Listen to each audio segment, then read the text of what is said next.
Bemorlardan kelgan bir nechta savolga javob bermoqchiman. Birinchi savolimiz, bemorimizni pulslari to'satdan 49 ta, ba'zan 140 tagacha oshar ekan va uy sharoitida nima tavsiya berasiz deb savol berishgan. Birinchi navbatda biz bilishimiz kerak, nimaga 50 ta yoki 49 ta, nimaga 140 taga oshyapti. Bu demak hech qachon normal holat bo'la olmaydi. Ya'ni 40 ta urgan yurak hech qachon 140 ga oshib ketishi kerak emas. 140 ta urayotgan yurak 50 taga tushishi kerak emas. Buni sizga tavsiyam nima qilish kerak? Birinchi navbatda holter qilib, yurak ritmini o'rganish kerak. Ya'ni yuragingizda nima hisobidan? Endi biz pulsni asosan puls oksimetrda ko'ramiz. Ya'ni puls oksimetr har doim ham yurak urishi bilan to'g'ri kelavermaydi.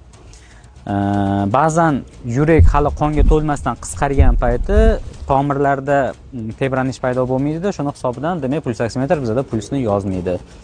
Shu sababli yurak urishi bo'yicha baho bermoqchi bo'lsak, albatta holter tekshiruvi qilamiz. Holter tekshiruvida agarda bemorda haqiqatan ham aritmiya aniqlansa, ya'ni ekstrasistoliyalar bo'ladi.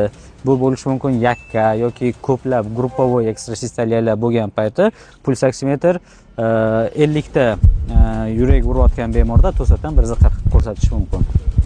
Shu sababli birinchi holterda aritmiyani turini aniqlash kerak. Shundan keyin sizga yoki dori bilan davolanish yoki operativ yo'l bilan davolanish maslahat beriladi.